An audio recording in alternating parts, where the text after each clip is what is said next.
structure of DNA, that what is the composition and structure of the DNA, we will be discussing it here. So DNA is nucleic acid. So DNA is nothing, it is a acidic substance present in the nucleus. Nucleus के अंदर जो acidic substance present होता है वो हमारा क्या होता है, दैट इज जेनेटिक मटेरियल, वो हमारा डीएनए होता है. डीएनए या जेनेटिक मटेरियल है that is present in the nucleus of the cell. Nucleus के अंदर प्रेजेंट रहता है, बहुत ज़्यादा इंपॉर्टेंट थिंग है, इसलिए अंडर प्रोटेक्शन वो रहती है. टर्म किसने दी डीएनए या डीएनए वाली, that was given by the Jacqueris. Jacqueris gave the term DNA.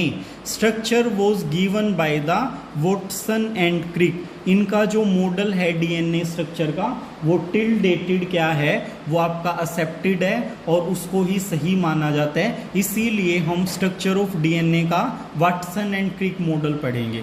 So DNA, what is DNA? DNA is the polymer of nucleotide. Nucleotide की स्ट्रक्चर हम पढ़ के आए हैं, बेस, शुगर, फॉस्फेट. तो उसका polymer, what is polymer? Repeated unit से जो कोई चीज बनती है, सपोज कीजिए रूम है या बिल्डिंग है, किससे बनेगी? That will form by the repetition of BRICS. जो ईंटें हैं, हम ईंट के साथ ही ईंट जोड़ते जाएंगे, उससे क्या बन जाएगा? एक रूम बन जाएगा, रूम से फिर बिल्डिंग बन जाएगी. तो एक जो ब्रिक है दैट इज मोनोमर, और जो रूम बन जाता है वो क्या बन जाता है? That is polymer. In the same वे आप कोई गार्लैंड बना रहे हैं पर्ल्स की या फ्लावर्स की, उसके अंदर क्या होगा? आप फ्लावर्स को बार बार रिपीट करोगे या पर्ल्स जो हैं, मोती हैं, आप उनको रिपीट करोगे, उससे एक माला बन जाती है. तो माला जो बनेगी या गार्लैंड बनेगी वो क्या होती है? That is polymer of the pearl और द फ्लावर्स. सो यहाँ पे क्या प्रेजेंट होगा? फॉस्फोरिक एसिड प्रेजेंट होगी, फॉस्फेट ग्रुप प्रेजेंट होगा, उसके साथ आपका नाइट्रोजिनस बेस प्रेजेंट होगा, sorry pentose sugar plus nitrogenous base और आपका फॉस्फेट प्रेजेंट होगा. तो सेंटर में क्या प्रेजेंट होगा? ये स्ट्रक्चर हम देख चुके हैं, एक बार दोबारा देख लेते हैं. This is the in green colour, this is pentose sugar, और यहाँ पे क्या है? फॉस्फोडाइएस्टर बॉन्ड के साथ क्या जुड़ा हुआ है? आपका फॉस्फेट ग्रुप या phosphoric acid on the 5th carbon of the pentose sugar. इसके राइट साइड में क्या है? फर्स्ट कार्बन जो है पेंटोज शुगर का, उसके साथ आपका क्या जुड़ा हुआ है? Nitrogenous base. It could be purine, it could be pyrimidine. अब अगर प्यूरिन जुड़ा हुआ है तो वो क्या होगा? उसका जो 9th पोजीशन है वहाँ पे बॉन्ड बनेगा फर्स्ट कार्बन के साथ, और अगर पायरेमिडीन है तो फर्स्ट पोजीशन पे जो प्रेजेंट है, फर्स्ट पोजीशन के साथ फर्स्ट पोजीशन का बॉन्ड बनेगा. ये कुछ जो आपके कॉम्पिटिटिव एग्जाम है उनके अंदर, पीएमटी वगैरह के अंदर क्या होता है, ये पोजीशन पूछ लेते हैं, तो आप बताओगे कि 5th कार्बन के साथ फॉस्फोरिक एसिड जुड़ी हुई होती है और पेंटोज शुगर के फर्स्ट कार्बन के साथ नाइट्रोजिनस बेस जुड़ा होता है. और अगर नाइट्रोजिनस बेस प्यूरिन है तो 9th पोजीशन के साथ बॉन्ड बनेगा, रिंग के अंदर जो 9th मॉलिक्यूल है या एटम प्रेजेंट है उसके साथ बॉन्ड बनाएगा. और if it is pyrimidine then it will form the bond with the first position, and this bond is known as glycosidic bond. अब क्या होता है? हमने बोला पॉलीमर ऑफ न्यूक्लियोटाइड. पॉलीमर का मतलब क्या है? कि बार बार रेपिटेशन होगा. तो यहाँ पे 3rd पोजीशन पे जो OH ग्रुप प्रेजेंट है, इसके साथ आपका नेक्स्ट न्यूक्लियोटाइड अटैच होगा. So next nucleotide will form the bond with the 3rd position of OH. OH का जो 3rd पोजीशन पे प्रेजेंट है उसके साथ यहाँ पे ये बॉन्ड बनाता है. So let's discuss the Watson and Crick model of DNA double helix. DNA को डबल हेलिक्स माना जाता है. जैसे अगर आप किसी बड़ी सी बिल्डिंग में गए हो जो बहुत बड़ी है, उनके अंदर स्पाइरल शेप में जैसे स्प्रिंग होता है, ऐसे उनके स्टेयर्स जो सीढ़ियाँ होती हैं वो होती हैं. तो आप नीचे से अगर या ऊपर से देखोगे तो क्या लगेगा कि किसी न किसी पॉइंट पे उनकी जो रेलिंग है, साइड में रेलिंग लगती है सीढ़ियों के, आपको लगेगा कि वो एक दूसरे से अटैच हो रही है, मिल रही हैं, लेकिन ऐसा कुछ नहीं होता। जब आप स्टेयर्स के नीचे से ऊपर जाओगे या ऊपर से नीचे आओगे तो क्या होगा, आपको कहीं भी वो रेलिंग जुड़ी हुई नहीं मिलेंगी एक दूसरे से। लेकिन अगर आप नीचे या ऊपर से देखोगे तो आपको ऐसा अपीयर होगा कि वो कहीं ना कहीं जुड़ रहे हैं एक दूसरे के साथ। तो सेम स्ट्रक्चर जो डीएनए है उसका होता है, डीएनए के अंदर स्ट्रैंड कंसीडर किए जाते हैं। तो वो जो आपकी रेलिंग है उन स्टेयर्स की, उनको आप डीएनए के स्ट्रैंड कंसीडर कर लो कंसेप्ट को समझने के लिए। तो डीएनए क्या होता है, इट इज़ डबल हेलिक्स। इसको डबल हेलिक्स माना था वाटसन एंड क्रिक ने। इसके अंदर क्या होता है, इसके अंदर 2 स्ट्रैंड, जो मैंने रेलिंग वाला भी एग्जांपल दिया है कि वहाँ पे 2 स्ट्रैंड प्रेजेंट होंगे। इसको हम डीएस बोलते हैं शॉर्ट फॉर्म में, डबल स्ट्रैंड।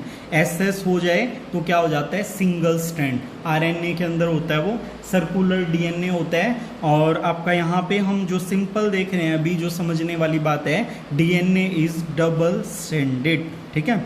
इसके बाद सेकंड जो पॉइंट है वाटसन एंड क्रिक का, each strand made up of nucleotide. तो ये तो हमने पहले ही क्लियर कर दिया है कि DNA is the polymer of nucleotide. तो ये जो स्ट्रैंड बनेंगे ये भी न्यूक्लियोटाइड से ही बने हुए होते हैं। दोनों जो स्ट्रैंड है वो अलग अलग टाइप के न्यूक्लियोटाइड बनाएंगे और वो न्यूक्लियोटाइड एक दूसरे से जुड़ जाते हैं, जैसे रेलिंग के बीच में सीढ़ियाँ होती हैं। तो एग्जैक्टली आपका जो स्पाइरल स्टेयरकेस होता है उसके जैसा ही हमारा डीएनए होता है। Next point is 2 strand are anti parallel. Polarity होती है इनके अंदर, जैसे यहाँ पे क्या है 5 कार्बन, तो यहाँ पे क्या हो गया, जो अगले वाला शुगर होगा ये 3rd वाली पोजीशन है, तो उसका 3rd वाला पॉइंट क्या होगा, वो फ्री होगा। ये हम पढ़ेंगे आगे डिटेल में। इसके साथ जो इधर न्यूक्लियोटाइड जुड़ेगा उसका क्या होगा, 3rd एंड यहाँ होगा और 5th एंड यहाँ होगा। तो ये एंटी पैरेलल, पैरेलल का मतलब एक दूसरे से कभी नहीं मिलेंगे, लेकिन एंटी पैरेलल है, सिर्फ पैरेलल नहीं है। एक की पोलैरिटी 5 प्राइम टू 3 प्राइम है तो दूसरे की 3 प्राइम टू 5 प्राइम होगा। डोंट वरी, इसको हम डिस्कस करेंगे अभी। 4th point is that purine pair with pyrimidine। अब आपको ये बात ध्यान रखनी है कि जो ये एंटी पैरेलल स्ट्रैंड है इनके बीच में जब बॉन्ड बनेगा तो एक प्यूरिन और दूसरा पायरिमिडीन होगा। कभी भी 2 पायरिमिडीन आपस में बॉन्ड नहीं बनाएंगे और कभी भी 2 प्यूरिन आपस में बॉन्ड नहीं बनाएंगे। इनका फिक्स पैटर्न है। तो प्यूरिन मैंने बताया था it is double ring and pyrimidine is single ring.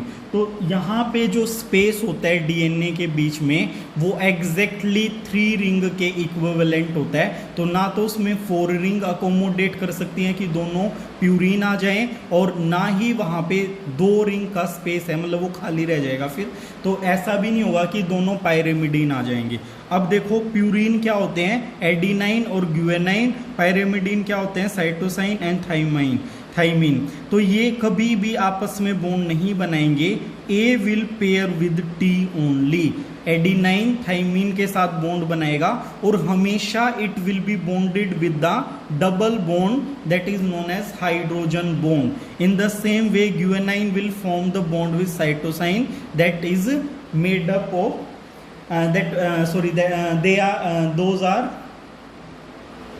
guanine will bond with cytosine with 3 hydrogen bonds. Let's see the arrangement of nucleotide in a DNA. So here you can see that this is one nucleotide. This is one nucleotide where base, sugar and phosphate are present. Base, sugar, phosphate. In the same way base, sugar, phosphate, ये second strand है, यहाँ से बीच से ये second strand है, ये first strand है।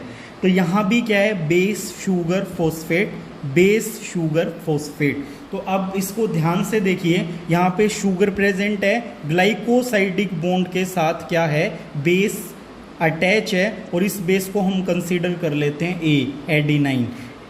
5th carbon पे क्या प्रेजेंट है, फॉस्फेट ग्रुप है, वो यहाँ पे जुड़ गया है, फॉस्फोरिक एसिड। तो यहाँ पे आप क्या देख सकते हो, इस स्ट्रैंड का 5th कार्बन फ्री है, इसके साथ आगे फर्दर ऊपर कोई भी न्यूक्लियोटाइड जुड़ा नहीं हुआ है। तो ये क्या हो गया, यहाँ पे 5 प्राइम एंड फ्री है। अब क्या होगा, नेक्स्ट जब न्यूक्लियोटाइड बनेगा तो यहाँ पे मैंने बताया था कि थर्ड पोजीशन पे जो OH प्रेजेंट है उसके साथ नेक्स्ट न्यूक्लियोटाइड जुड़ जाएगा।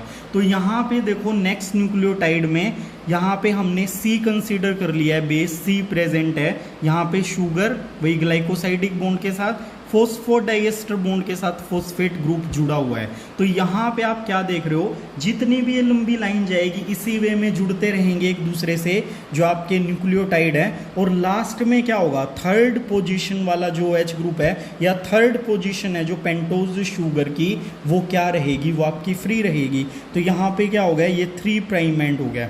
अब इधर देखिए यहाँ पे क्या है, शुगर प्रेजेंट, आपको ये बड़े ध्यान से देखना है। यहाँ क्या है, ये शुगर जो है मैंने अप साइड डाउन ड्रॉ की है, ये बिल्कुल अपराइट है, ये अप साइड डाउन ड्रॉ की है। क्यों की है, क्योंकि ताकि वो जो पोलैरिटी है एंटी पैरेलल है एक दूसरे से, वो चीज़ मेंटेन हो सके ताकि आपको समझ आए। तो यहाँ पे क्या है, वही 5th कार्बन के साथ क्या प्रेजेंट है, फॉस्फेट ग्रुप, और ये थर्ड पोजीशन यहाँ पे हमेशा फ्री रहेगी। तो इसकी पोलैरिटी क्या होगी, 3 prime.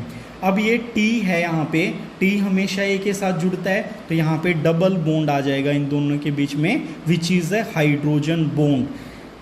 Shifting to the next nucleotide, again sugar is there, phosphate group is there, and base pair which is guanine. So guanine will attach with the cytosine with 3 bond that are again hydrogen bond. So here you can see that 5th carbon will be always free. चाहे यहाँ पे आप कितने ही nucleotide जोड़ते जाओ pattern same रहेगा। तो 3 prime ऊपर फ्री रहेगा और 5th प्राइम यहाँ पे फ्री रहेगा। तो एक स्ट्रैंड की जो पोलैरिटी है यहाँ पे आप क्या देख रहे हो, that is 5 prime to 3 prime, और इधर आप देख रहे हो 3 prime to 5 prime. So 3 prime to 5 prime. So here you can see that one strand is going from 5 prime to 3 prime and another will run from 3 prime to 5 prime. This is known as anti-parallel strand of the DNA. So DNA look like this. So green strand is first strand and the red is second strand. Here you can see that it is 3 prime to 5 prime and the second strand is 5 prime to 3 prime. In the 2D we can draw this kind of diagram only, but क्या होगा actual में ये ऐसे एक दूसरे से कभी भी नहीं मिलते, ये क्या होते हैं एक दूसरे से दूर होते हैं। आप स्टेयर को मान लो, जो स्टेयर होते हैं या इंटरनेट से आप पिक्चर उसको देख सकते हो, स्पाइरल स्टेयर केस, वहाँ पे आपको दिखेंगे कि सीढ़ियाँ कैसे घूमती हुई जाती हैं गोल गोल। तो इन the same way DNA will turn around its axis और ये राउंड राउंड स्पाइरल शेप बनाता है। तो नेक्स्ट पॉइंट क्या है वॉटसन एंड क्रिक के मॉडल का, डायामीटर। अभी बताया था कि वहाँ पे 3 रिंग फिट हो सकती हैं, इतना ही स्पेस होता है। तो डायामीटर, ये जो डायामीटर बनेगा DNA का यहाँ से यहाँ तक का, दिस इज 20 एंगस्ट्रॉन। हमेशा 20 एंगस्ट्रॉन रहेगा DNA का जो डायामीटर है। इसके बाद वन टर्न है, कहीं से भी आप कंसीडर करोगे टर्न को, एक पूरा जो टर्न है उसकी लेंथ 34 एंगस्ट्रॉन होती है। अब आप देख लीजिए टर्न को कैसे कंसीडर करोगे। DNA की जब आप स्ट्रक्चर देखोगे वहाँ पे 2 ग्रूव मिलेंगी, one is the minor groove and second is the major groove. Minor मतलब छोटी ग्रूव, छोटी सी यहाँ पे क्या है डिप्रेशन है, यहाँ पे ज़्यादा है। तो इसी तरीके से आपने एक ग्रूव ले लेनी है। अगर आप माइनर ले रहे हो तो माइनर से माइनर तक रन करोगे, और अगर आप ये मेजर ले रहे हो तो मेजर से मेजर तक रन करोगे। ठीक है, तो उस ग्रूव मतलब एक ग्रूव माइनर ग्रूव से माइनर ग्रूव पे आ जाते हो या मेजर से मेजर के ऊपर आ जाते हो, वो एक टर्न कंसीडर किया जाता है और उसको 34 एंगस्ट्रॉन की लेंथ कंसीडर किया जाता है। एक टर्न के अंदर 10 बेस पेयर प्रेजेंट होते हैं। ये एक बेस पेयर है, ऐसे ऐसे 10 बेस पेयर एक टर्न के अंदर प्रेजेंट होते हैं। तो 34 को जब आप 10 से डिवाइड करोगे तो 2 कॉन्जिकेटिव एक साथ लगते हुए, जैसे एक कॉन्जिकेटिव है इसके बाद ये है, इसके बाद आगे यहाँ आएगा, यहाँ आएगा, तो वो बेस पेयर के बीच में जो स्पेस है इन दोनों बेस पेयर के। तो एक टर्न में कितना है, लेंथ 34 एंगस्ट्रॉन है और एक टर्न के अंदर 10 बेस पेयर है, तो हम डिवाइड करेंगे तो क्या आएगा 3.4 एंगस्ट्रॉन। तो एक जो बेस पेयर है उसके बीच कितना स्पेस होता है 3.4 एंगस्ट्रॉन। तो ये क्या है, ये डीएनए का कंप्लीट स्ट्रक्चर है।